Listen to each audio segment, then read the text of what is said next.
আজকাল তো হাটে বাজারে সবকিছু হয় পণ্য। অর্থ আর স্বার্থে দেখি মানুষও হয় বন্য। থাকলে টাকা ডিগ্রি কেন, চাকরিও যায় কেনা। দল কেনা যায়, ভোট কেনা যায়, হওয়া যায় শ্রেষ্ঠ সেনা। নাই বা কেনা গেল কিছু নৈতিকতার শিক্ষা। বিদ্যে বোঝায় হয়ে কেবল চলছে চাকরি ভিক্ষা। টাকার কাছে বিক্রি সবাই, মন্ত্রী নেতা দেশ। ধারকে ধারেন মান সম্মান, নেই মানবতার লেশ।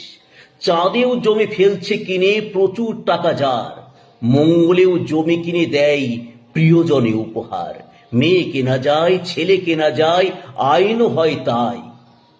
পয়সা ফেকো তামাশা দেখো, যুগ তো এমনটাই। টাকায় বাঘের দুধও মিলে, মিলে কত কি যে। টাকায় মেরুদণ্ড কিনে রাখছে নাকি ফ্রিজে। সবচাইতে সস্তা নাকি, দাম অতি নগণ্য। হাট বাজারের মতো নাকি শিরদাঁড়াটাও পণ্য। চারিদিকে শিরদাঁড়া সব ভেঙে আস চুর চুর। যেদিকে তাকায় দেখি শত শত মুচিরাম গুড়। শুনলে শিউরে উঠবে, হবে লোমকূপো খাঁড়া। লুপ্ত প্রায় আজ মানব জাতির শক্ত সে শিরদাঁড়া। ধন্যবাদ কবিতাটি শোনার জন্য। কবিতাটি লিখেছেন কবি ডক্টর চঞ্চল কুমার মণ্ডল। কবিতাটির নাম লুপ্ত প্রায়।